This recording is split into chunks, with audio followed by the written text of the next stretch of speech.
এই প্রিয়ন, তোমরা সবাই কেমন আছো? আশা করছি সবাই খুব ভালো আছো। তোমাদের সকলকে জানাই বিশ্বকর্মা পুজোর অনেক অনেক শুভেচ্ছা। তোমাদের কাদের কাদের বাড়িতে বিশ্বকর্মা পুজো হয় কিংবা হচ্ছে আছে, তো সবাই একটু কমেন্ট করে জানিও।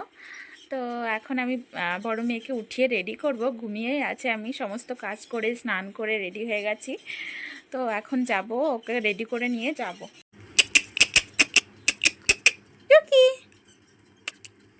তো আমার ছোট্ট মাটা রেডি হয়ে গেছে, ও ঘুমিয়েছিল, ওকেও ঘুম থেকে তুলে দেখো রেডি করিয়ে দিয়েছি। আর ওর দিদি রেডি হয়ে চলে গেছে দোকানে, ওর মেজমাদের সাথে চলে গেছে। আর ওকে আমি নিয়ে যাব বলে গোছাচ্ছি, দুই মেয়েকে গোছাচ্ছি, তো একটু লেট হচ্ছে সেজন্য। তো একেও গোছানো হয়ে গেছে। আমার ছোটো মেয়েকে আর স্নান করাইনি, বড় মেয়েকে স্নান করিয়েছি, কিন্তু একে আর স্নান করাইনি। এত সকাল সকাল ওকে স্নান করাবো না, এমনিতে ঠান্ডা লেগে আছে। তো চলো, সকাল সকাল আমি রেডি হয়ে পড়েছি, মানে আমরা রেডি হয়ে গেছি। ওর বাবা চলে গেছে, বড় মেয়েও চলে গেছে, ওর মেজমার সাথে ওকে গুছিয়ে দিয়েছি আগে। তো এরা ঘুমিয়েছিল, দুই মেয়ে ঘুমিয়েছিল, আর আমি সমস্ত কাজ সেরে নিয়েছি। এখন যাচ্ছি দোকানে, দোকানে পুজো হচ্ছে, বিশ্বকর্মা পুজো। তো ছোটোখাটো করেই হচ্ছে, কারণ মধ্যবিত্তদের তো বোঝোই হাত টানাটানি থাকলে। তো যাই হোক, ছোটোখাটো করেই করা হচ্ছে, প্রত্যেক বাড়ি অনেক বড় করে করা হয়। তো এবার মানে আয়োজনটা ছোট হচ্ছে, ঠিক আছে। তো আমাদের কেমন লাগছে একটু কমেন্ট করে জানিও। আমরা বেরিয়ে পড়েছি রাস্তায়, দেখো বেরিয়ে পড়েছি, সামনেই দোকান, ঠিক আছে। তো এখন যাচ্ছি আমি আর আমার ছোটো মেয়ে, সবাই আগে থেকেই চলে গেছে। আমাদের সব কিছু গোছানো হয়ে গেছে, একদম ছোটো করে পুজোটা করা হচ্ছে। অন্যান্য বার খিচুড়ি, লুচি, সুজি, মানে অনেক প্রসাদ করা থাকে, কিন্তু সবার কোলে এখন ছোটো ছোটো বাচ্চা, সেই জন্য আর করা হয়ে ওঠেনি।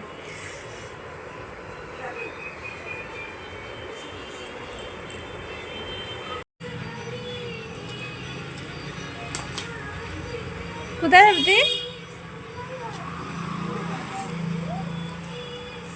আমাদের দুটো বাইক এখন মোছামুছি চলছে আর কি।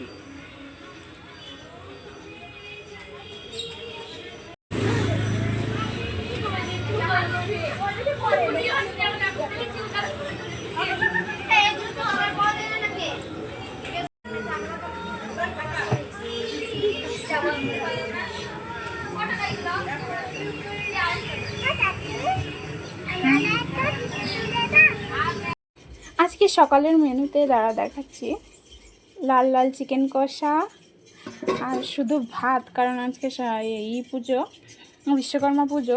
দেখো আমার বড় মেয়েকে খাওয়ানো হয়ে গেছে, দেরি হয়ে গেছে আজকে, এখন প্রায় বাজে 12টাই বেজে গেছে, কারণ আজকে বিশ্বকর্মা পুজো ছিল আমাদের দোকানে। তো সেই জন্য পুজো করতে গিয়ে একটু লেট হয়ে গেল।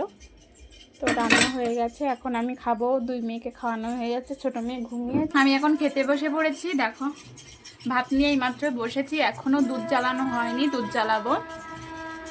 অনেকটা বেলা হয়ে গেছে, এখন 12টা, ওই যে 12টার ট্রেন যাচ্ছে, এখন ঠিক রাইট 12টা বাজে।